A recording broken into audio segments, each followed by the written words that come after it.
ঠিক আছে। তো আপনারা এই জিনিসটা অবশ্যই মাথায় রাখেন, অবশ্যই মাথায় রাখেন। ক্যাশ ফ্লোর ফরম্যাট দিলাম, বারবার সেটা প্র্যাকটিস করেন, বারবার প্র্যাকটিস করেন। আমি ক্যাশ ফ্লো কোশ্চিন 1 2 এর অ্যান্সার দিয়ে দিচ্ছি, আপনারা একটু বোঝার চেষ্টা করেন। আগামী দিন সেটা নিয়ে আলোচনা করব।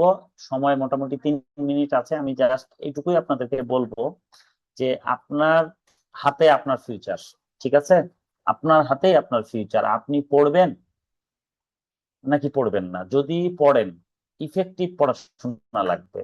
ওই যে আপনি সিএমএ ভর্তি হলেন, বই কিনলেন, অনলাইন কোচিং করছেন, অফলাইনে পড়ছেন, লাইব্রেরি যাচ্ছেন, 5টা মানুষের সাথে খুব আলোচনা করছেন, কি করা যায় না করে সব করছেন, বাট পড়ছেন না, তাহলে লাভ হবে না। হ্যাঁ, তো ঘটনাটা হলো সবার আগে পড়তে হবে, অন্য কিছু না করলেও চলবে। সবার আগে পড়তে হবে। পড়ে যদি আপনি জিনিসগুলো দখলে নিতে পারেন, তখন অটোমেটিক বাকিগুলা হয়ে যাবে। এটা হলো আপনার মেন কাজ। আপনার ঘুম 8 ঘন্টার জায়গায় 6 ঘন্টা 5 ঘন্টা হলেও চলবে। আপনার খাওয়া দাওয়া, আপনার মানে কি বলবো, কমফোর্ট জোন একটু কমে গেলেও চলবে, বাট 4 ঘন্টা প্রতিদিন পড়তে হবে। একমাত্র বাবা মা মরা ছাড়া যে কোনো অবস্থায় 4 ঘন্টা আপনাদেরকে প্রতিদিন পড়তে হবে। এটা মাথায় রাখেন। এইভাবে করে আপনারা আগান, দেখেন যে সাকসেসফুল হতে পারবেন। এবং যেই জায়গাতে ডাউট আসবে, কখনোই সেটা স্কিপ করে যাবেন না। হোয়াটসঅ্যাপ দেওয়া আছে আমার, আপনাদেরকে 24 ঘন্টার জন্য উন্মুক্ত করে দিয়েছি। যার যখন যেটা প্রবলেম, সেখানে আমাকে সেন্ড করে দিবেন, আমি আমার সময়ে সেটা অ্যান্সার করে দিব। এটা নিয়ে কোনোই প্রবলেম নাই। আর ক্যারিয়ারের ব্যাপারে আমি একটু বলবো, 1 মিনিট। আপনারা যারা জব করছেন, এইখানে অ্যাটলিস্ট 1200 করে ফেলেন। 3টা লেভেল করলে, এটাকে অনেকে সিসি বলে, এই 3টা লেভেল করলেই আপনার লাইফ ক্যারিয়ার অন্যদিকে ইউটার্ন দিবে। তখন আপনি মিড লেভেল ম্যানেজমেন্টে কাজ পাবেন যে কোনো কোম্পানিতে। ঠিক আছে, আপনারা এখন আছেন বাটাম লেভেল ম্যানেজমেন্টে, একবারে জুনিয়র এমপ্লয়ি হিসাবে আমি এটা ধরে নিচ্ছি। তাহলে যখন আপনাদের 1200 মার্কস হয়ে যাবে, আপনারা মিড লেভেলে যেতে পারবেন। মিড লেভেলে যখন আপনারা যাবেন, একটা কোম্পানির মিড লেভেল অর্গানাইজেশনের কাজগুলো শিখবেন।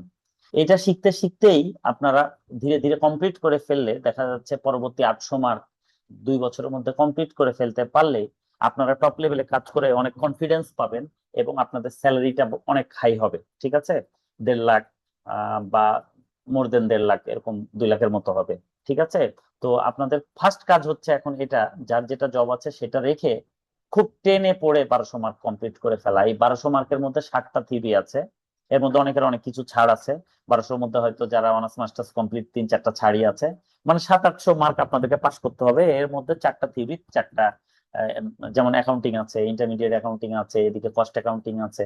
হ্যাঁ, থিওরি সাবজেক্ট বেশি, মার্কেটিং, সাপ্লাই চেইন, ল, তারপরে আপনার দেখা যাচ্ছে আরো যেগুলো আইসিটি টাইসিটি এগুলো যেগুলো আছে, এগুলো খুব বেশি সময় সাপেক্ষ না। থিওরি আপনারা একটু ধরে ধরে পড়লেই কাজ হয়ে যাবে। তা আপনারা এইভাবে ইফেক্টিভ পড়াশোনা করেন, লেস দেন 1 মিনিট যে কোনো মুহূর্তে কেটে যাবে। আমি একটাই কথা বলবো, কেউ হতাশ হয়েন না, অবশ্যই ভালো কিছু হবে, এটুকু আমি বলতে পারি। আপনারা ইউটিউব দেখেন, ম্যানেজমেন্ট অ্যাকাউন্টিং এর স্যালারি কেমন সেটা দেখেন, ফিউচার কেমন সেটা দেখেন, তাহলে ইনশাল্লাহ আপনাদের সব কনফিউশন কেটে যাবে। হ্যাঁ, আর কারো কোনো কথায় বিভ্রান্ত হবেন না, এখানে বিভ্রান্ত করা মানুষের সংখ্যা অনেক বেশি আছে। হ্যাঁ, তো আপনারা কারো কথা শুনে কখনোই বিভ্রান্ত হবেন না, এটুকু আমি বলতে পারি। আপনারা মনোযোগ দিয়ে পড়াশোনা করেন, এবং এটা ভালো কিছু আপনাদেরকে দিবে। প্রতিদিন 4 ঘন্টা পড়তে হবে ফান্ডামেন্টাল অ্যাকাউন্টিং। এখন কিভাবে পড়বেন, কখন টাইম করবেন, বেস্ট টাইম সকাল 4টা থেকে 8টা। এর বাইরে যদি হয় দেখেন, আপনাদেরকে ঘুমের উপর ব্যালেন্স আনতে হবে।